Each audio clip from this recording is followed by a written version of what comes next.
Today we are going to finish up our notes over Chapter 6, and we're going to be looking at Chapter 6, Section 3, the President's Administration. Now, the administration will be the group of people that work for the President. Make sure that anything that you see on the screen that is written in red, you put into your notes, and you submit your notes when you finish to receive a grade for that. Make sure you do any assignment that's associated with this. And if you have any questions, let me know. Feel free to pause the video at any time to catch up on your notes. All right, so let's begin to look at this. Now, remember, the president and the vice president make up the executive branch, and the executive branch's duty is to faithfully execute the laws of the land. We also know that the president is the commander-in-chief. The president is the chief diplomat. The president is the chief executive. All these things that we've talked about in the past. Well, today what we want to consider is how the president leads a large team of people who help carry out the duties of his office. And this team includes a lot of people, including the vice president, the staff of advisors, members of the cabinet, other people. So let's look in more detail at how the president's administration works.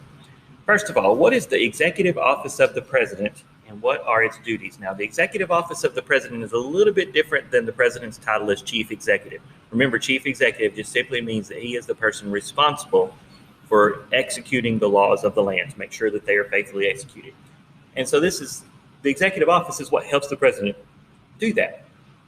So the executive office of the president is a large group of presidential advisors and assistants.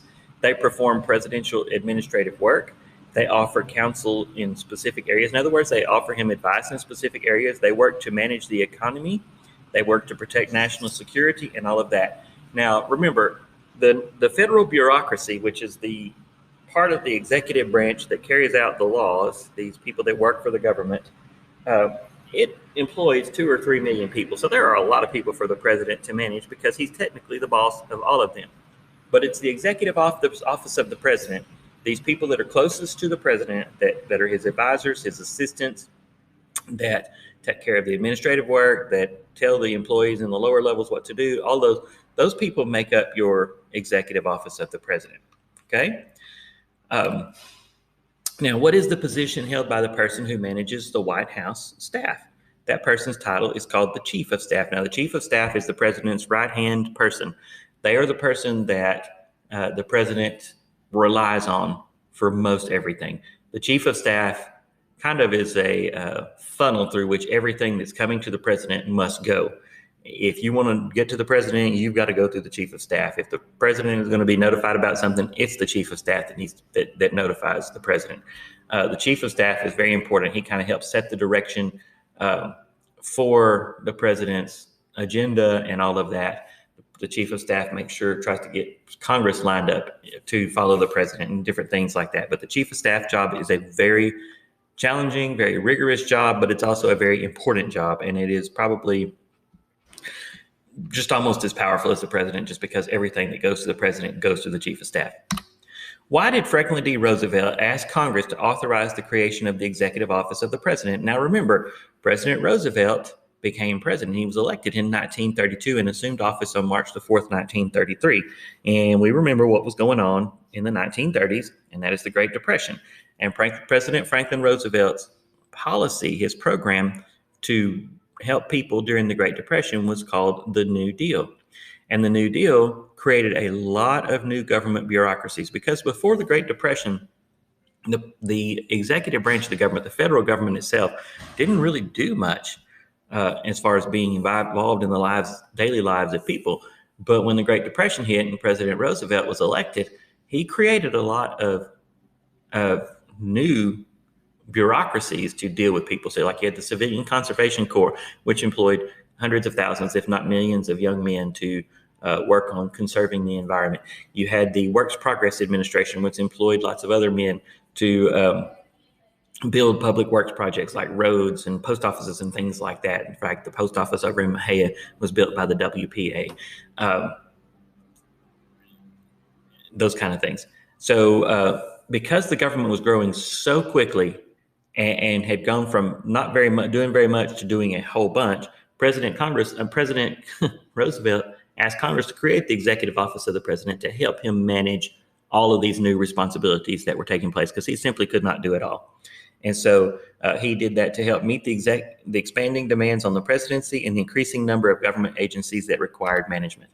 Now, who coordinates the activities of the National Security Council? The National Security Council is a group of presidential advisors that's made up of military people, other diplomats, and other people that are skilled in the area of foreign policy and national security and things like that. And they advise the president on issues of national security. And you have a person who's called the National Security Advisor, which is an assistant to the president that heads up that team and advises the president on issues and matters of national security. And in some presidencies, the National Security Advisor and their team play a very prominent role. For instance, under Nixon's administration, he relied heavily upon his National Security Advisor and the National Security Council, more so than he did his cabinet. Some presidents don't rely on them nearly as much. I think in the days since 2001, when 9/11 happened, the National Security Council and the National Security Advisor have definitely played a huge role in advising the president. Number two, how has the role of the vice president changed over time? Well, the role of the vice president has grown tremendously. Early vice presidents did very little. If you'll remember, in the Constitution, the vice president doesn't have much responsibility. The vice president presides over the Senate, so he's the president of the Senate, or she is, and the vice president will break the tie in the Senate if there is a tie. That's basically all the Constitution says about the vice president's duties. And so in the early years of our country, up until almost modern times, vice presidents really didn't do much. They were often chosen to balance the ticket. What I mean by that is, if a president needed to have wanted to get more votes from a particular section of the country, the vice president might choose someone from that country. The president might choose someone from that country to run as their vice presidential candidate. I'll give an example. In 1960, when John F. Kennedy and Lyndon Johnson were running to get the Democratic nomination for president, it was a bitterly fought campaign. They did not like each other at all. But in the end, at the National Convention there in 1960, at the Democratic National Convention, John F. Kennedy wound up winning the nomination. Well, John F. Kennedy was from Massachusetts, and Kennedy needed the South, particularly Texas, if he was going to win the presidency. And Lyndon Johnson was a senator from Texas who happened to be pretty popular in Texas. So he chose Johnson as his vice presidential candidate because he needed Texas. So it was balancing out the ticket. Sometimes they will balance them out because one will be more conservative, one will be more moderate. They'll balance it out in that way. But somehow or another, that's what they did.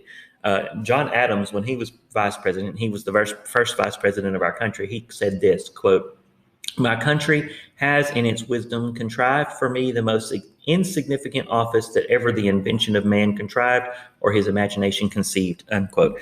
What he meant by that is, when he was vice president, there just wasn't anything to do. He felt useless and felt like he didn't have really anything to do. But in recent years, vice presidents have been given much more responsibility and have become much more important in advising the president. So presidential candidates will often choose a vice president who can have an expertise in a certain area, or who can advise them in a certain area as well. And that happens a lot now. Now, number three, what is the cabinet and how does it work with the president? Well, the cabinet is an organization made up of the heads of the executive departments.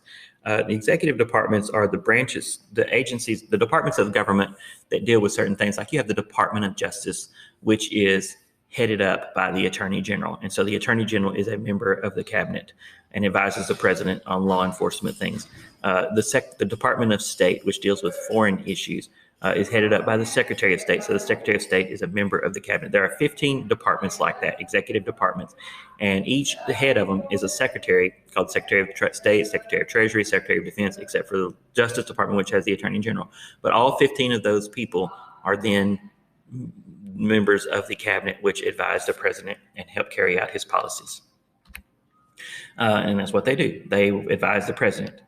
They help the president know, because each one of those cabinet members has expertise in some area. So if it's the Secretary of Defense, then the Secretary of Defense is somebody that has expertise in defense-related matters. Secretary of State has expertise in foreign policy and diplomacy matters. The Secretary of the Treasury has expertise in dealing with the economy and things like that. Okay. And the cabinet members carry out public policy. So when a law is passed and the president writes an executive order to implement that law, then whatever executive department it falls under that cabinet member is responsible for making sure that it gets done. Okay, that's going to be all. Make sure you submit these notes for a grade. If you have any questions, let me know. Make sure you do any assignment that's in Google Classroom related to this section of notes. Hope you have a good day.